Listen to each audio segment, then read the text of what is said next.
ታሪኩ ሲጀምር አንድ በማይታወቅ ሳራ በረሃ ውስጥ አንድ ባቡር እየሄደ እያስመለከተን ነው። ባቡር ውስጥም የቤተሰብ አባላቶች ለሕፃን ልጃቸው ልደቱን እያከበሩለት ነበር። በተጨማሪም እዚህ ባቡር ውስጥ በአልማዝና በዳይመንድ የተከበበ አንድ ቅርስም ተቀምጦ ነበር። እናም የዚህ ቅርስ ባለቤት የሆነችዋ እቺ ሴት ቅርሱን እንዲጠብቁ የተቀጠሩትን 2 ጋርዶች ወደዚህ ክፍል ማንም ሰው እንዳይገባ ታስጠነቅቃቸዋለች። በተመሳሳይ ሰዓትም ሚስተር ኤ ብሎ ራሱን የሚጠራው ቁጥር 1 ዘራፊ በአየር ላይ ወደ ታች ወደ ባቡር ሲወርድ ያስመለክተናል። ሴትዮዋንም የሚመስል ማክስን በመልበስ ባቡር ውስጥም ይገባል። በቀጥታም ቅርሱ ወደ ተቀመጠበት ክፍልም ያመራል። ጋርዶቹም ምንም ሳይሉ ያስገቡታል። ነገር ግን በዛው በተመሳሳይ ሰዓት ላይ ትክክለኛዋ የቅርሱ ባለቤት የሆነችዋ ሴት ወደ ጋርዶቹ ጋርም ትመጣለች። ጋርዶቹ እሷን ባዩዋት ጊዜ ቅርሱ ያለበት ክፍል በእርግደው ሲገቡ በቦታው ቅርሱ ሳይሆን የዚህ ቁጥር 1 ዘራፊ የሆነችዋ ኤ ፊደል ነበረች። ሚስተር ኤም ከባቡር ጣራ ላይ የለበሰውን ማክስና ቀሚስ አበላልቆ ጣራው ላይ እየተራመደም ሳለ ጋርዶቹ የባቡሩ አናት ላይ በመውጣት ሚስተር ኤ ላይ መተኮስ ይጀምራሉ። እሱም እጁ ላይ የያዛትን የጥይት መከላከያ ፊቱ ላይ ደቅኖ ጥይቶቹ እንዳይደርሱበትም ያደርጋል። ከዛም ከጋርዱ ጋር ፊት ለፊት ተጋፍጦ መጠባጠቡን ይጀምራሉ። ጋርዶቹ በዛ ይበሉ እንጂ ሚስተር ኤን መርታት ከብዷቸው ነበር። ሁሉንም ጋርዶች ጠፍጥፎ ከጨረሰም በኋላ አንዱ ጋርድ ቦርሳ ውስጥ ይዞት የነበረውን ቅርስ ለመንጠቅ የገመድ ቀስትም ይወረውርበታል። ነገር ግን ሚስተር ኤ ለሁሉም ተዘጋጅቶ ስለነበር ከባቡሩ ላይ ተገልብጦ ወርዶ እግሩ ላይ ባለው ስኬት ባቡሩን ከኋላ ይከተለው ጀመር። ነገር ግን ይህ ጋርድ አሁንም ቢሆን ሚስተር ኤንን አልፈታው። ጠመንጃውን በመያዝ ወደ እሱም መተኮስን ተያይዞታል። ሚስተር ኤም የጋርዱ መገገም በጣም ስላናደደው ወደ ባቡሩ ላይ ተገልብጦ ጋርዱን ወደ ታች ይጥለዋል። ጋርዶቹንም ዋጋቸውን ሰጥቶ ከጨረሰም በኋላ ከባቡር ወርዶ በረሃውን ማቋረጥ ይጀምራል። እነዚህ ደግሞ አደገኛ ማፊያና ኮኬን አከፋፋዮች ናቸው። እናም አሊ የሚባል ከልዩ ኃይል የመጣ ፖሊስ እነሱን ተመሳስሎ ኮኬን ለመሸጥ ወደ እነሱም ይመጣል። ተስማምተውም ጨርሰው አሊ ሊሄድ ሲል የፖሊስ መታወቂያው መሬት ላይ ይወርቃል። የዚህም የዕፅ አዘዋዋሪ አለቃም መታወቂያውን በማንሳት ለአሊም ይሰጠዋል። በዚህ ጊዜ አሊ ፖሊስ መሆኑን እንደነቁበት ስላወቀ የተለያዩ ምክንያቶች በመፍጠር ሊያስተባበል ይሞክራል። ከዛም አልፎ ያመጣቸው ዕጾች በጠቅላላ ፌክ እንደሆኑም ይነቁበታል። የማፊያው አለቃም ሽጉጡን አውጥቶ አሊ ላይም ይደቅንበታል። በዚህም ጊዜ ባህር ውስጥ የነበረው የአሊ የሥራ ባልደረባ የሆነው ጄም ይደርስለታል። እነዚህን የዕፅ አዘዋዋሪ ቡድኖችንም በእሳት ያጋዩአቸዋል። ቀጣዩም ትዕይንት ሶናሊ የምትባል ፖሊስ እያሳየን ነው። ሶናሊ ወደ ቦምቤ የመጣችው ዓለም ላይ መነጋገሪያ ስለሆነው አደገኛ ዘራፊ የሆነው ሚስተር ኤ ለፖሊስ ባልደረቦቿ መረጃ ለመስጠት ነበር። እናም ይሄ ሚስተር ኤ የሚባለው ዘራፊ ዋና ሐሳቡ ስርቆት ብቻ ሳይሆን ስለሱ ዓለም መነጋገሪያ እንዲያደርጉት በመፈለግ እንደሆነ ለባልደረቦቿም ትነግራቸዋለች። እናም ይሄ ሚስተር ኤ የሚባለው ዘራፊ የሚሰርቃቸው ውድ የሚባሉ ዳይመንድና አልማዞች እንደሆነም ለባልደረቦቿ ታብራራላቸዋለች። ጄ የሚባለው ፖሊስም በቀጣይ ሚስተር ኤ የት ሊሰርቅ እንደሚችልም ይደርስበታል።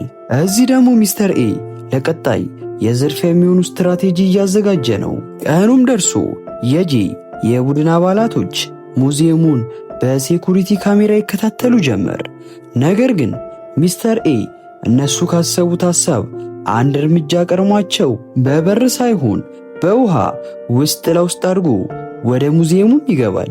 ውስጥም ከገባ በኋላ ሰውነቱን ነጭ ክሬም በመቀባት ሙዚየም ውስጥ ካሉ ሐውልቶች ጋርም በመመሳሰል አካባቢውንም ይቃኛል። ሙዚየሙም በብዙ ፖሊሶች የሞላ ነው።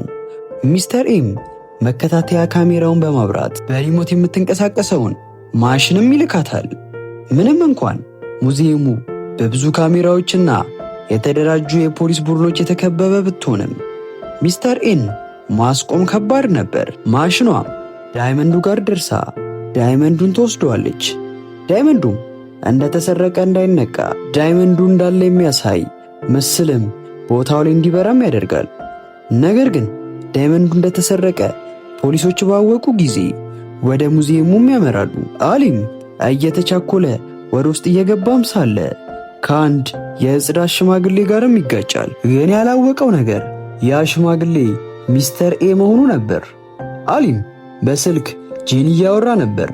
ጄም በጣም ተጠራጣሪና አርቆ ሐሳቢ ስለሆነ ያን ሽማግሌ እንዲያስቆመውም ያዘዋል። አሊም ሽማግሌውን አስቆሞ መታወቂያውንም ይጠይቀዋል።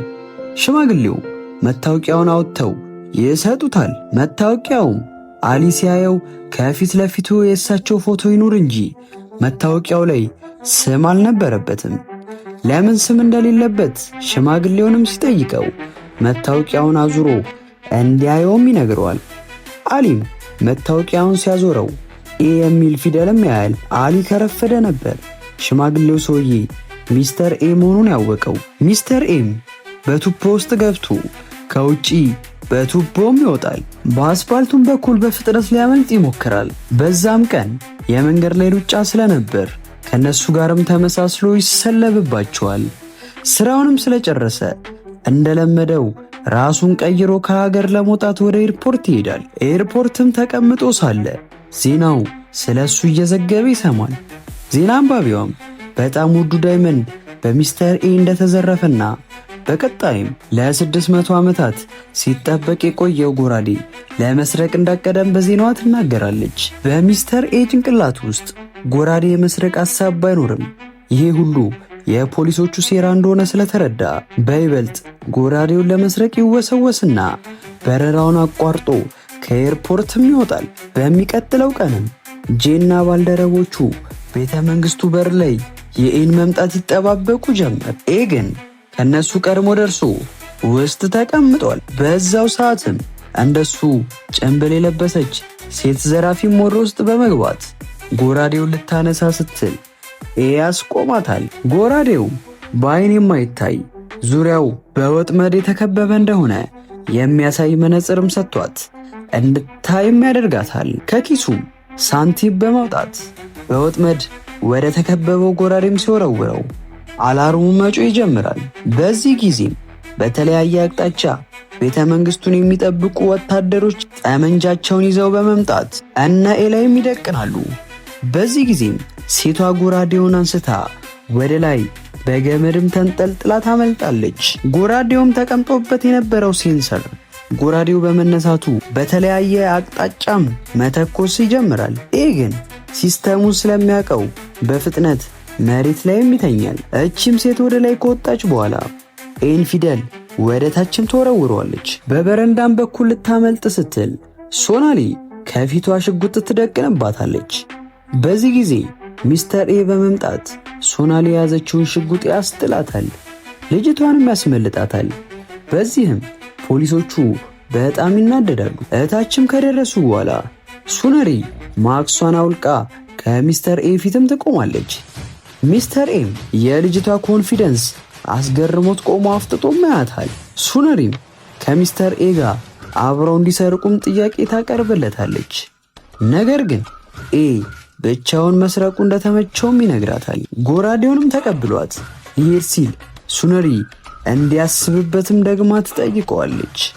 የኤ ምላሽ ግን አይሆንም ነበር። ኤም በጣም ተጠራጣሪ ስለሆነ ሱነሪን መሰለል ይጀምራል። ማመን አልፈለገም እንጂ በሱነሪ ተስቦ ነበር። ከዚህ በላይም ስለሷ ለመሰለል መልኩን ቀይሮ የባስኬት ኳስ ተጫዋች መስሎም ይቀርባታል። በቀጣይም ቀን ሱነሪና ጄ ሲኒማ ቤት ውስጥ ይገናኛሉ። ሱነሪ በማርፈዷ ጄ ይቆጣታል። ስለ ሚስተር ኤም ምን አዲስ ነገር እንዳለም ይጠይቃታል። ሚስተር ኤ እንደሚመጣና አሁን ማሰር እንደሚችልም ለጄ ትነግረዋለች። በዚህ ሰዓት ነው ሱነሪ የጄ ሰላይ እንደሆነች የምንረዳው። ያለምንም ማስረጃ እሱን ማሰር እንደማይቻልም ይነግራታል። በዚህ ጊዜ ሚስተር ኤ በድጋሚ መልኩን ቀይሮ ከጎኗም ይቀመጣል። እሷም ባየችው ሰዓት 10 ጊዜ መልኩን መቀያየሩ ያስገርማታል። እሱም የሆነ ድብቅ ቦታ ፓስፖርት እንዳስቀመጠላትና በቀጣይም በረራ እንዳላቸው ይነግራታል። በቀጣይም ሚስተር ኤ እና ሱነሪ ብራዚል ከተማ ይደርሳሉ። አሊና ጂም ቀድሞ ደርሰው ነበር። እዛም አማላይ የሆነችዋ ሞናሊቦስን ያገኟታል። እሷም ተቀብላቸው ክፍላቸውንም ታሳያቸዋለች። እነ ሱነሪ እራታቸውን እየበሉ ነው። በቀጣይም ቀን ሚስተር ኤ ፊቱን ሳይቀይር በትክክለኛ ፊቱ ወደ ሱነሪም ይመጣል። ይህን ሁሉ ነገር ያደረገው ሱነሪን ከዚህ በኋላ መጠርጠር ስላቆመና ስላመናት ነበር። ትክክለኛ ስሙ አሪያን እንደሆነም ይነግራታል። በጣም እንደምታምነውም ለማረጋገጥ ከገደል ላይ እንድትዘልም ጥያቄ ያቀርብላታል። ሱነሪም በኤ 100% እምነት ስለነበራት ከገደል ስትዘል እሱም አብሯት ይዘላል። የገደሉ መሃል ላይም እንደደረሱ ኤ ገመዱን ሲወጥረው አየር ላይም ይቀራሉ። ሱነሪም ኤን በማመኑ አልተቆጨችም። ኤም ወደ ከተማው በመውጣት ጄ ወደ ተቀመጠበት ወንበርን በመሄድ ወንበር ፍቃድ ጠይቆ ይቀመጣል። ሁለቱም ማውራት ይጀምራሉ። ጄ ጸሐፊና ደራሲ እንደሆነ ስራውን ለኤ ነግረዋል። ኤ ደግሞ ብር ማሳደድ እንደሆነ ስራውን ቀይሮም ይነግረዋል። ሁለቱም ሰዎች እርስ በርስ ቢተዋወቁ በግልጽ ግን እየተነጋገሩ አይደለም። በዚህ መሃልም ሱነሪ ለኤ ደውላ ትንሽ እንደምታረፍድም ትነግረዋለች። ስልኩም ከተዘጋ በኋላ ጄ ጋር ደውላ 1 ሰዓት ያህል እንዳላትና መገናኘት እንዳለባቸውም ትነግረዋለች። ባህሩ ዳርቻ ላይም ተገናኝተው ኤ ፊቱን እንዳሳያትና ትክክለኛ ስሙም አሪያን እንደሆነም ትነግረዋለች። ለጄም ይሄ ወሳኝ መረጃ ነው። ሱነሪም ይሄ ሁሉ ነገር ካበቃም በኋላ ጄ በነፃ እንደሚለቃትም ትጠይቀዋለች። ጄ ግን መጨረሻ ላይ የምናየው ይሆናል ይላታል። ሱነሪም ጄ እሷን በነፃ የመልቀቁ ጉዳይም ያጠራጥራታል። ሌላኛው ትዕይንት ላይ ሚስተር ኤ እና ሱነሪ ሙዚየም ውስጥ ሲገቡም እያሳየን ነው። እዚህ ሙዚየም ውስጥ የመጡበትን ምክንያት ለመጀመሪያ ጊዜ የሰው ልጆች የሰሩትን ሳንቲም ለመስረቅ ነበር። ነገር ግን ሱነሪ እነዚህ ሳንቲሞች ዋጋ የሌላቸው ስለመሰላት ሐሳቡን ታጣጥልበታለች። ሚስተር ኤም የዚህ ሳንቲም አንዱ ዋጋ 150 ቢሊዮን እንደሆነ ሲነግራት የደም ዝውውሯ ቀጥ ይላል። በሐሳቡም ተስማምታ የሚሰርቁበትን ቀንም ትጠይቀዋለች። ሚስተር ኤም ያቀደው ቅር ስላለ ነገ እንደሚሰርቁም ይነግራታል። ማታ ላይም የከተማው ሰው ጭፈራ ላይ ነው። ጄና ሱነሪም ተገናኝተው ሱነሪ ስለ ነገው የዝርፊያ ዕቅዳቸውም ለጄ ትነግረዋለች። ጄም ሚስተር ኤን ለመያዝ በጣም እንደቋመጠም ያስታውቃል። ግን እነሱ ያልተረዱት ነገር ሚስተር ኤን ዝቅ አድርገው ማየታቸው ነበር። እነሱ በሚነጋገሩበት ሰዓት ላይም ኤ መልኩን ለውጦ ከሩቅ እየተከታተላቸው ነበር። ሱነሪም ወደ ቤት ከተመለሰች በኋላ ከኤ ጋር ስላሳለፈችው ጊዜም በሐሳቧ ትቃኝ ጀመር። ኤም በድንገት መጥቶ ጥያቄዎችን መጠየቅ ይጀምራል። ነገ ምን ሊፈጠር ይችላል? እኔ ሞት ይሆን ብሎ የሞኝ ጥያቄም ይጠይቃታል። ሱነሪ ግን መልስ አልሰጠችውም። ቀድማ የሚሆነውን ነገር ስለምታውቅ ኤ ሱነሪን ይዞ ወደ ፓርቲ ቦታውም ይሄዳል። እዛም ከጂ ጋር ፊት ለፊት ያለምንም ሜካፕም ይገናኛሉ።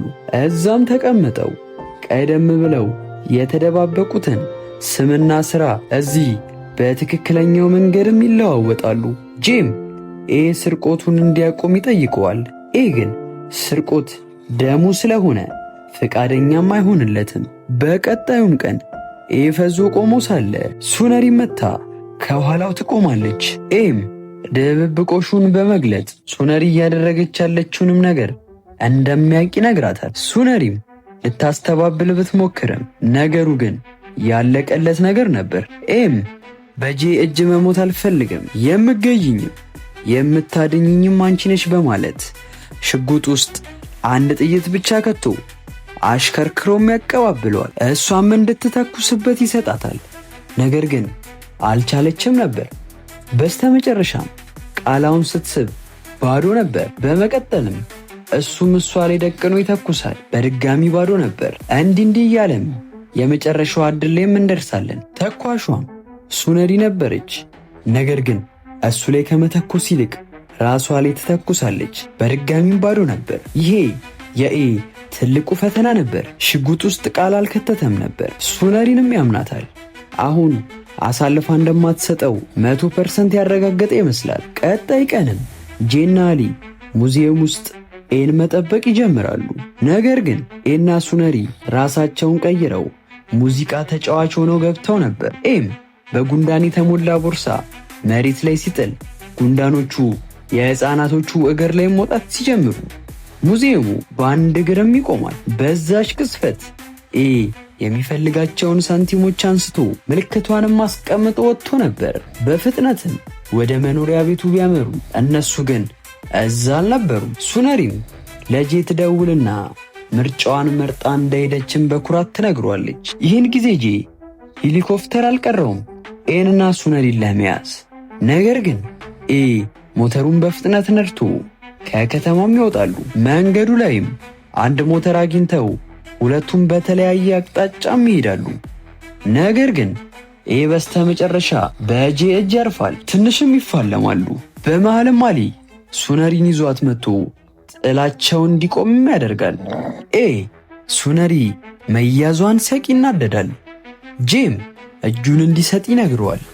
ነገር ግን ኤ ለሱ ፍላጎት የለውም ነበር። በዚህ መሃል ሱነሪ ኤ ላይ 3 ጊዜ ትተኩስበታለች። ኤም ከገደል ወደ ታችም ይወድቃል። ጄም ለምን ኤ ላይ ተኮሽበት በማለት ሽጉጥ ደቅኖባትም ይጠይቃታል። ሱነሪ ግን ምላሿ ስለምወደው ነው የተኮስኩበትን ብላ ትመልስለታለች። ጄም ዋናው የእሱ ጭንቀት ኤ ስለነበር ሱነሪን ነፃም ይለቃታል። ከአሊ ጋርም ትተዋት ይሄዳሉ። ከ6 ወራትም በኋላ በአንድ ሬስቶራንት ውስጥ ሱነሪ ስታስተናግድም ያሳየናል።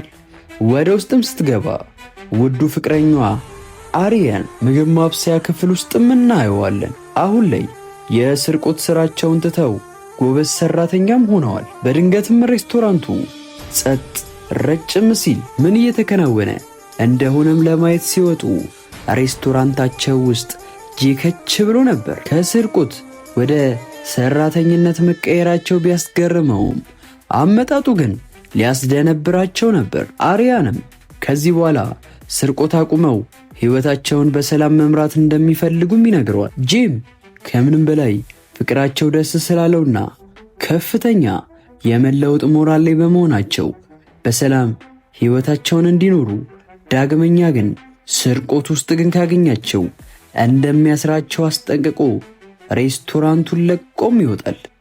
እሺ ሰዎች ታሪኩ ከተመቻችሁ ላይክ ማድረጉን እንዳትረሱ። እንዲቀርቡላችሁ የምትፈልጓቸው ፊልሞች ካሉ በኮመንት ብታሳውቁን ይዘን ከች የምንል እንደሆነ ልነግራችሁ ፈልጋለሁ። ሁሌም እንደምላችሁ ቻናሌን ሰብስክራይብ ብታደርጉኝ ደስ ይለኛል። በቀጣይ ቪዲዮ እስከምንገናኝ ቻው።